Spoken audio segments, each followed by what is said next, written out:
Hello everyone, welcome to Dr. Roy's classes. আজকে আমরা পড়ব I Traveled Among Unknown Men by William Wordsworth. আমরা যেমনটা আগের অনেকগুলো ভিডিওতেই আলোচনা করেছি যে উইলিয়াম ওয়ার্ডসওয়ার্থ এই কবিতাটা লিখেছিলেন after he return from Germany.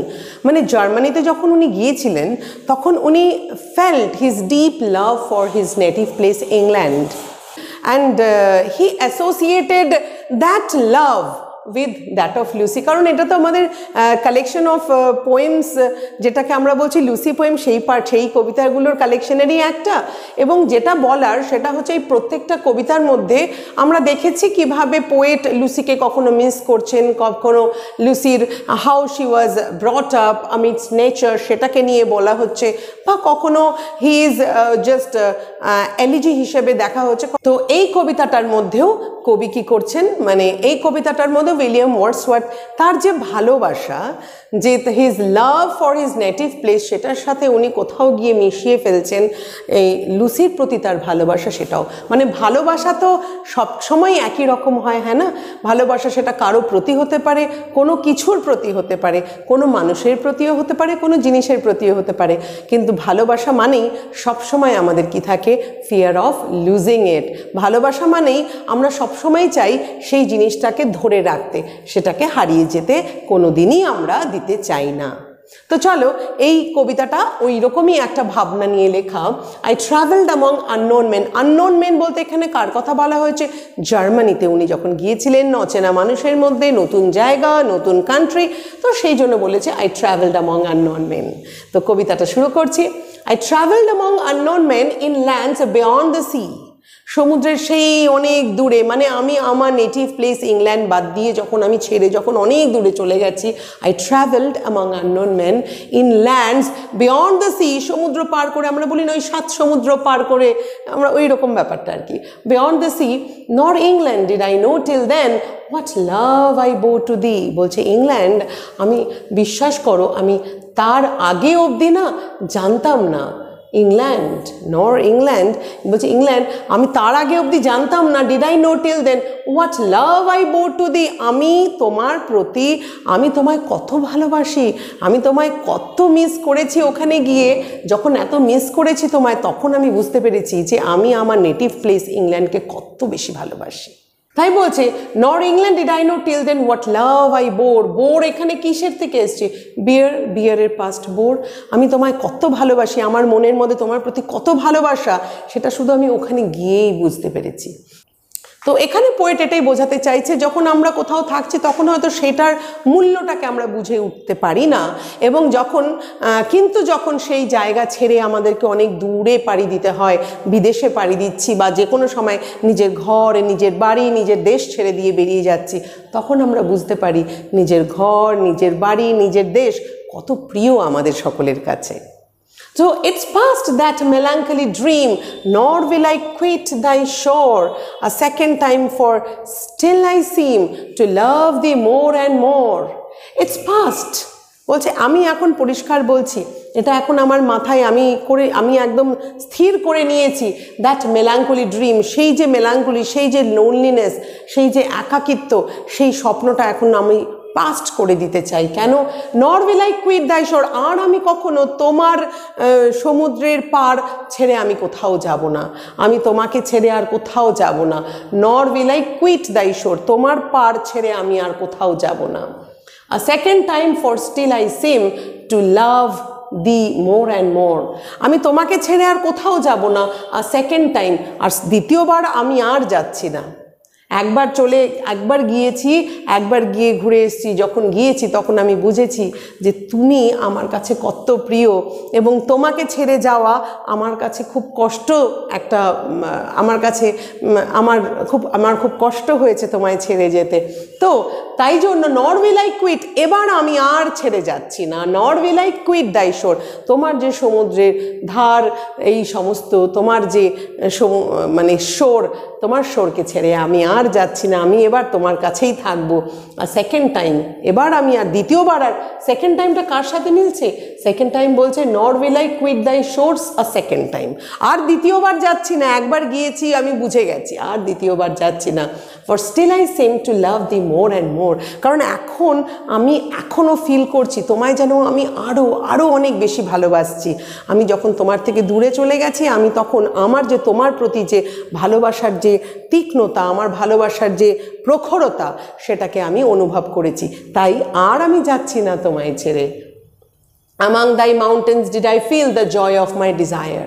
তোমার যে পাহাড়, দেশের পাহাড়, দেশের মাটি আমরা বলি, বলছে তোমার যে পাহাড়, মাউন্টেন, সেখানে আমি ফিল করেছি, সেখানে আমি কি পেয়েছি? The joy of my desire, আমার যা চাহিদা, আমার যা মনের ভাবনা, আমার যা মনের আনন্দ, সব কিছু আমি তোমার থেকেই পেয়েছি। And she I cherish turned her wheel beside an English fire. আর আমি এইখানেই দেখো গল্পটা, এখানেই কিন্তু একটা জিনিস আমরা খেয়াল করব যে কবি কিভাবে একটু শিফট করে গেলেন তার ভাবনার দিকে।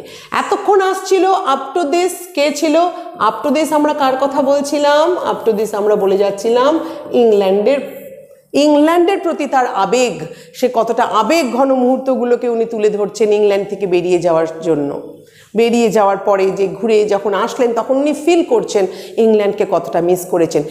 ইংল্যান্ডকে মিস করেছেন কেন? ইংল্যান্ডকে উনি ভীষণ ভালোবাসতেন, ভীষণ ভালোবাসেন, এবং ওই ভালোবাসাটা কতটা তার প্রখর সেটা বোঝাবার জন্যই তো উনি ইংল্যান্ডের কথা বলেছেন। এবার ইংল্যান্ডকে, ওই যে আমি একটু আগের কবিতাতেও বলেছিলাম, আগের ভিডিওতেও, কিভাবে উনি beauty or purity of the moon, তার সাথে লুসিকে ক্যামোফ্লেজ করে দিয়েছেন, যা কিছু প্রকৃতির সুন্দর ভালোবাসা সব কিছুর মধ্যে মিশে যাচ্ছে। তেমনই কবি এখানে বলছেন, যেমন ইংল্যান্ডকে আমি ভালোবাসি, আমার দেশকে ভালোবাসি, সেই ভালোবাসাটা যেন উনি ওই ধরনেরই ভালোবাসা আরেকটা কোনো কিছুর মধ্যে লক্ষ্য করেছে। সেটা কার মধ্যে? সেটা বলছে লুসির মধ্যে। সেটাকে এই দেখো হঠাৎ করে বলা হচ্ছে এখানে she, and who this she is? This she is none other than Lucy. And she I cherished turned her will beside an English fire. বলছে আমি তাকে দেখেছি যে turned her will বলতে এখানে কি বোঝানো হচ্ছে? স্পিনিং yarn, আমরা হয় না চরকা বলে, যে চরকা চালাচ্ছে। বলছে এটা একটা ডোমেস্টিক লাইফ, এটা একটা কান্ট্রি সাইড ইংল্যান্ডের ডোমেস্টিক লাইফ, যেখানে বলা হচ্ছে নেচারের ভেরি ক্লোজ টু নেচার। আর ফায়ার প্লেস মানে যেখানে একটু নিজেকে গরম রাখার জন্য, ওয়ার্মথটা পাওয়ার জন্য, ভীষণ ঠান্ডা জায়গা, সেখানে বসে চরকা ঘুরোচ্ছে। She was turning her wheel, মানে এটা পুরো নেচারকে অ্যাজ ইট ইজ, নেচারকে ভীষণ সুন্দরভাবে ভেরি ক্লোজ টু ইট দেখানো হচ্ছে। আর এই যেখানে ইংলিশ ফায়ার বলা হচ্ছে না, এই ইংলিশ ফায়ারটা কি বোঝানো হচ্ছে? ইংলিশ ফায়ারটা কিন্তু অ্যাকচুয়ালি একটা symbol of warmth and home, এই দুটো জিনিসকে কিন্তু এটা মিন করছে। বিসাইড অ্যান ইংলিশ ফায়ার, এটুকু তাহলে বোঝা গেল। ইংল্যান্ডের কথা বলতে বলতে উনি লুসিতে চলে আসলেন হঠাৎ করে। বলছে আমি যেন মনে হচ্ছে চেরিশ করেছি লুসি। আসলে ইংল্যান্ডেই তো লুসিকে উনি ছোটোর থেকে, লুসির ব্যাপারটা, লুসির কল্পনা সব কিছু উনি ইংল্যান্ডের মাটিতেই কল্পনা করেছেন। তাই বলছে ইংল্যান্ড কত কারণে সুন্দর আমার কাছে। বলছে and she I cherish Turner wheel, আমার মনে আছে, এখনও মনে পড়ে, লুসিকে আমি দেখেছি বিসাইড অ্যান ইংলিশ ফায়ার, একটা ফায়ার প্লেসের পাশে দাঁড়িয়ে সে কী করছে? চরকাটাকে ঘোরাচ্ছে। যখন বলছেন thy morning showed the nights conceal, দেখো একটা কথা, মর্নিং মানেই হচ্ছে ব্রাইট, মর্নিং মানে হচ্ছে এভরিথিং ইজ ভিজিবল, সব কিছু everything is under your vicinity. তাই বলছে দাই মর্নিং শোড, মানে তোমার মর্নিংগুলো। এখন প্রশ্ন এটা ভাবার নয় যে তাহলে কি ইংল্যান্ডের মর্নিং শো করছে বাকি না, সেটা নয়। মানে যখন আমি তোমায় ভালোবাসি, তোমার প্রত্যেকটা জিনিসকে আমি ভালোবাসি, যখন আমি তোমায় পছন্দ করছি, তোমার প্রত্যেকটা জিনিসকে আমি পছন্দ করছি, সেটাই বলা হচ্ছে দাই mornings, thy mornings showed thy nights concealed, তোমার মর্নিংগুলোতে যখন তোমার when it is daytime everything is so clear, so vivid, so bright, and when it is night as if you conceal everything as a mother, যেমন mother কি করে সবকিছু protective একটা শিল্ডের মতন কাজ করে, you also protect us from any kind of darkness. Darkness এখানে বলতে কি হচ্ছে, dark side of life. So what you do, তাই বলছে the bowers way Lucy played nights council, বলছে কোনটা কোনটা, বলছে এখানে যখন বাওয়ার্সের কথা বলা হচ্ছে, বাওয়ার্স মানে কি বোঝা হচ্ছে, বাওয়ার্স হচ্ছে কি, the shady spots, the shady areas. Shady areas মানে সেই যে গাছ টাছগুলো আছে, প্রচুর গাছপালার মধ্যে যে ছায়ার মধ্যে দিয়ে লুসি ওখানে ঘুরে বেরিয়েছে।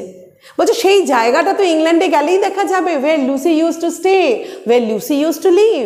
বলছে সেখানে হচ্ছে কি তোমার মর্নিংগুলো, তোমার মর্নিং যখনই তখনই সেই জায়গাগুলো একদম ওপেনড হয়ে যায়, যেখানে লুসি ঘুরে বেড়াতো।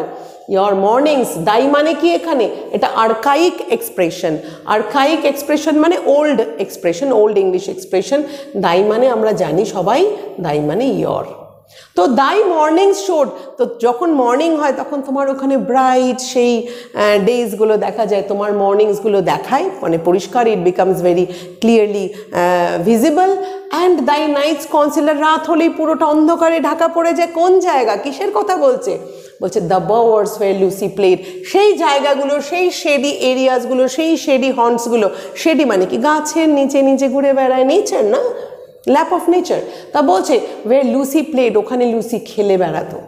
And thine too is the last green field that Lucy's eye surveyed, আর তোমার ফিল্ডই, তোমার মাঠ, তোমার মেডোজ, তোমার ভ্যালিজ, যা কিছু ইংল্যান্ডে তোমার কাছে আছে, সেটাই হচ্ছে শেষ জিনিস, সেটাই হচ্ছে শেষ গ্রিন ফিল্ড, যাকে লুসির আই সার্ভে করেছে। লুসি যাকে আমরা বলছি symbol of love, innocence, purity, এত কিছু বলছি, বলছে সেই লুসি একটা ডিভাইন প্লেজার দেয়, হ্যাঁ না? তো সেই ডিভাইন প্লেজারটা আমরা লুসির থেকে পাই। আর সেই লুসি কোথায় বড় হয়েছে, কোনখানে ঘুরে বেরিয়েছে, তোমার ইংল্যান্ড, তোমার সেই মাঠে ঘাটে সবখানে। So that place is really beautiful. That place is beautiful not only because of its beauty, physical beauty, also because of the fact that Lucy used to live there.